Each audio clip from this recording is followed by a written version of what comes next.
ఓం అనే బీజాక్షరాన్ని ప్రణవం అని అంటారు కదా, ప్రతి మంత్రానికి ముందుగా ఈ ప్రణవాన్ని ఉచ్చరించాలా? ప్రణవం ఓం.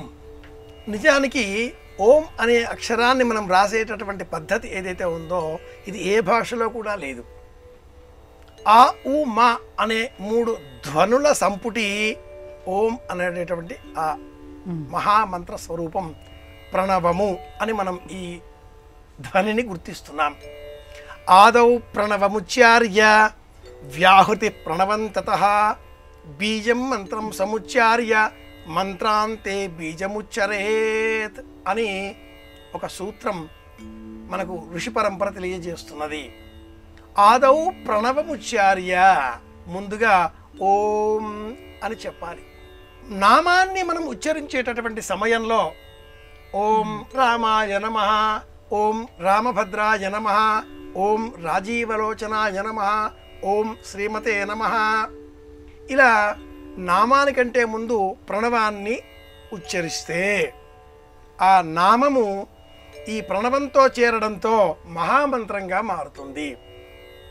నమశివాయ అనే పంచాక్షరికి ఓం చేర్చిన ఎడల ప్రణవంతో కూడుకున్నది మహామంత్రం. ఓం లేని ఎడల శుద్ధ పంచాక్షరి నమశివాయ.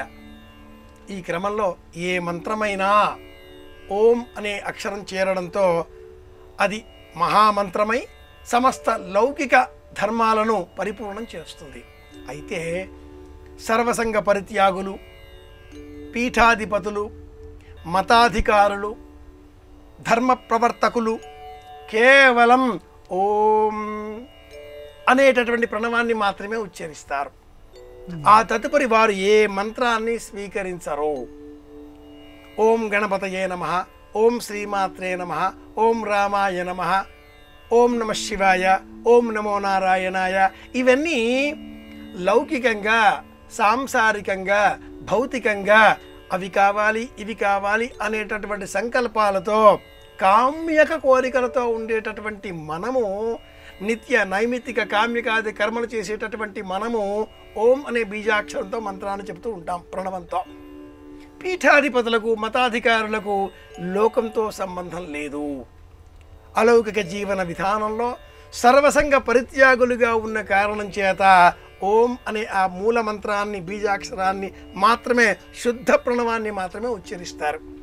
ఓం అనబడేటటువంటి ఈ అక్షరానికి ఆదౌ ప్రణవముచ్చార్య అని ఎలా చెబుతామో వేదాంతేజ ప్రతిష్ఠిత అనే మాట కూడా ఉంది.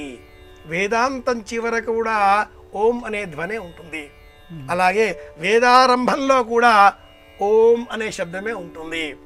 కనుక సమస్తాన్ని తనలో నిక్షిప్తం చేసుకున్న సృష్టి స్థితి లయాలకు ప్రతీకాత్మకంగా ఉండే ఆ ఉమా అనే ఆ 3 ధ్వనుల సంపుటి అయినటువంటి ప్రణవమే సమస్త మంత్రాలకెల్లా కూడా తలమానికమైనటువంటిది, శిరోధార్యమైనటువంటిది. కనుక ఏ ఆలోచన లేకుండా ప్రపంచమంతా బాగుండాలి, స్వస్తి ప్రజాభ్యః, లోకాలకు క్షేమం కలగాలి అనే ఆలోచన కలవారు కేవలం ఓం అనే బీజాక్షరాన్నే చేస్తూ ఉంటారు.